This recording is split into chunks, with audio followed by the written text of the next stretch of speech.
Hi, good to be with you again. We're continuing just to talk about communication, difficult conversations, and I'm going to step into whitewater here a little bit, talking about gender and difficult conversations and communication styles for men and women. Up front, I just want to say we're going to be talking about generalities, and sometimes those generalities aren't going to fit. There is research to support that men and women approach things differently on certain things, and communication happens to be one of those. Obviously, generalities don't always completely fit, and so I'm with you on that. But I think there's some insights from the generalities, and so I just want to talk to you about that, about how women approach communication, how men approach communication, and how sometimes our approach is part of the challenge and the problem about why we're not effective in them. And so I just want to share this insight with you. Okay, so a key insight that I want to share with you, that if you get nothing else out of this, take this point, is when we're talking with somebody of the opposite gender, it's really a cross-cultural conversation. And by that I mean there's different assumptions and perspectives at work. And so how men, how women approach that, again, in generalities, are just really fundamentally different. And if you don't make room for that thought, then you're going to be really ineffective in the conversation. All right, and so women, as they're approaching communication, one of the things is they're trying to connect. They want to connect. They value the connection. And so communication is a means to connecting. And so they're approaching the conversation, even a difficult conversation, in the context of trying to connect. Men, on the other side, are approaching this communication in that this is going to help them get where they're trying to get to. They're trying to build their career. They're trying to build their esteem. They're trying to be successful. They want to make an impact. And so the purpose of the communication is to get somewhere, sometimes quickly. And so then how men view women, how women view men, is going to be disconnected and part of the problem. And so you hear often in the culture wars that are unfolding even right now, some people making comments about, women. And, women, they talk too much without really saying anything. And women, sometimes they get too emotional. And women, sometimes, their feelings get hurt. And they'll give up in the conversation too easily. And they're really not career-oriented. And so you're hearing all of these different phrases that are probably coming from a man's perspective because, they approach communication different. They approach difficult conversations. Women are going to sometimes say that, the men, they're not making room for my thoughts.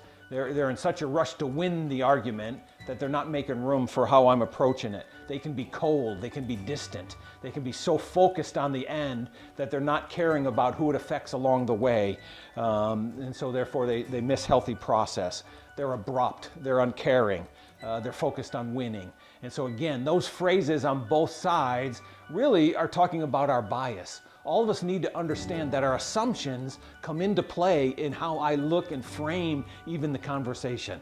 There's some great research that talks about this thing called the halo effect, in that if I have a very positive view of you, my assumption is how positive you are, then I'm going to bend over backwards to give you the break, and I'm going to view everything you're saying and you're doing in a very positive light.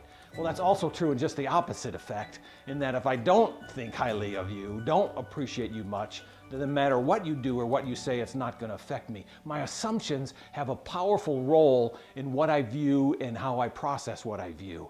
And so when we start having assumptions to bear about gender, then obviously they're going to get in the way. And so just understand that if I'm really trying to, in a rush to get somewhere because I want to win this argument, boy, that's not going to be helpful to inviting the other party. And if all I want is this connection, and the connection is more important than to getting somewhere, then that might also get in the way. And so our key point here is it's a cross-cultural conversation. Make room that we're approaching it different. What we talk about at Ember Learning so often is creating an environment to collect puzzle pieces. I'm interested in what you're thinking and what you're feeling, because that's an important part of the conversation, especially in difficult conversations. And so just be careful about your bias related to how you view women, how you view men, that bias may get in the way. Make room for the diversity. Try and understand it. Don't to condemn it, don't see it as a poor thing, just see it as a different thing. Collect puzzle pieces. That's going to go a long way towards helping us be more effective. So I'm just helping you see what I think is pretty obvious, that men and women, gender is one of the issues that sometimes separates us. And so I just want you to be more aware, more effective. You're really dealing with cross-cultural.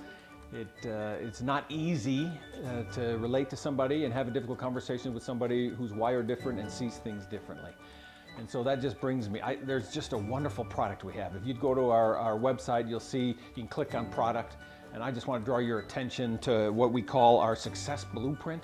If you happen to have a conversation, maybe with a boss, maybe with a coworker, maybe with somebody that's from the other gender, and you've been hesitant and sort of avoiding it, and you would love somebody to help you set that up well and take your hand and walk you through how to make this go more effective, we got a tool for you for that. That success blueprint is literally, it's going to give you some video, but then it's going to give you a success checklist that will prepare you, empower you, prepare you to have that conversation, to learn how to make room, even for somebody whose perspective is very different, how to collect puzzle pieces, how to create that environment, and how to walk through it step by step.